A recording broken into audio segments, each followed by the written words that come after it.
بسم الله الرحمن الرحيم. السلام عليكم ورحمه الله وبركاته. اهلا وسهلا بكم مشاهدينا الكرام في لقاء متجدد مع حضراتكم دائما نطرح فيه طرح، نحاول نلاقي فيه افاده، ونحاول ناخد بايد بعض ونتكلم مع بعض وندردش شويه مع بعض. النهارده عشان ما نطول هنقف النهارده مع شيخ الاسلام ابن قيم الجوزيه في كتاب الوابل الصيب من الكلم الطيب، لما جه يكلمنا عن شيخه شيخ الاسلام ابن تيميه، فقال لي ذات مره، اللي هو شيخ الاسلام ابن تيميه، يقول لابن القيم: ما يفعل اعدائي بي؟ انا جنتي وبستاني في صدري، اينما رحت فهي معي، حبسي خلوه، نفي سياح، قتلي شهاده. تخيل شيخ الاسلام ابن تيميه كان اتاخد عشان ليه بعض الاراء ما عجبتش بعض الناس فحبس. اول ما دخل على القلعه دي دخل من جوه، تذكر قول الله عز وجل: فضرب بينهم بسور له باب باطنه فيه الرحمه وظاهره من قبله العذاب. اللي بره شايفينه عذاب، انما هو شايفه يعتبر رحمه بالنسبه له. تخيل شيخ الاسلام ابن تيميه كان بيدينا دروس في التنميه البشريه، بيدينا دروس في ازاي نتعامل مع الازمات، فن اداره الازمات. انت حضرتك دخلت في حظر، دخلت عزل طبي او ما الى ذلك، جنتك وبستانك هنا.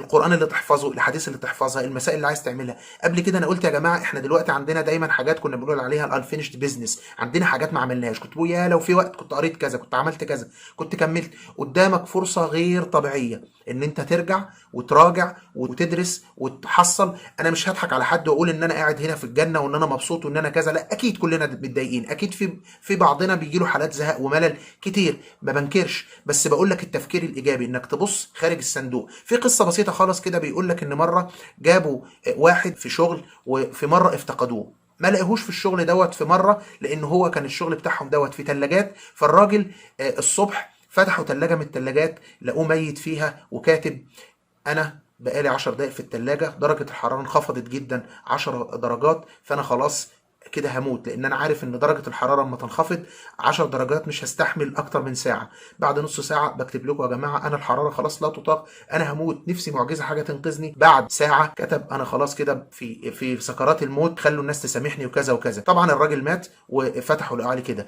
الغريب في الموضوع كله ان اكتشفوا ان الثلاجات ما كانتش شغاله اصلا. الراجل لما دخل في دماغه واعتقد في دماغه ان هو هيموت لان درجه الحراره بتنزل، بالرغم من ان الثلاجات كانت مفصوله، يعني درجه الحراره اللي فيها ما بتقلش عن ما هي فيه، فهو كان يقدر لو اقنع نفسه ان يستحمل، لكن هو خلاص اقنع نفسه ان هو محبوس وان هو في درجه الحراره تنخفض وان جسمه مش هيتحمل وان فمات.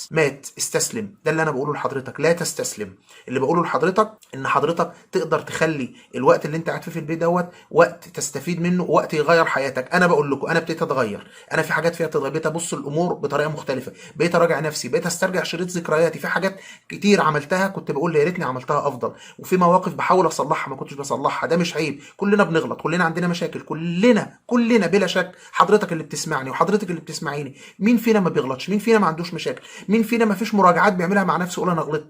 لكن بقول لحضرتك جنتك ونارك جوه، جنتك ونارك جوه. زي ما كان بعض الصالحين بيقول: ما ندمت على يوم او على شيء الا كيوم انقطعت شمسه ولم يزدد فيه عملي. انت عملك زاد في ايه؟ انت زودت في ايه؟ انت بقيت في ايه كويس؟ ده اللي لازم حضرتك تفكر فيه دلوقتي. الموضوع مطول يا جماعه، شكله مطول، الله اعلم. اتمنى يعني يخلص بكره، وكل شويه نسمع كلام ان المواضيع بتتطور وان بيحصل حاجات كويسه وبتاع. اتمنى، مش هقول لا، لكن اللي بقوله لحضرتك يا ريت حضرتك تكون ايجابي وتفكر بتفكير ايجابي وتستفيد من الوقت اللي بيحصل ده، وتحاول تستغله في حاجه مفيده. راجع قران، احفظ. احنا داخلين على رمضان، وان شاء الله انا محضر لكم مفاجات حلوه، هنتكلم عن حاجات كويسه قوي ان شاء الله بدءا من الاسبوع اللي جاي عن رمضان وعن كده. فربنا ان شاء الله يجعلنا من اهل الدنيا ويديكم الصحه يا رب ويبارك فيك ويرفع الغلاء والوباء. مش عايز اطول، لكن عايز اقول لحضرتك جنتك وبستانك هنا، انت اللي ممكن تعملهم. خليك ايجابي، فكر في حاجات كويسه، فكر ازاي تزداد، فكر ازاي تستغل الموضوع ده. والنبي صلى الله عليه وسلم لما قال لنا: متان مغبون فيهما كثير من الناس، الصحه والفراغ. عندنا فراغ كبير لازم نملاه بحاجه مفيده. ان شاء الله اشوفكم على خير. سلام الله عليكم ورحمته وبركاته. سلام عليكم.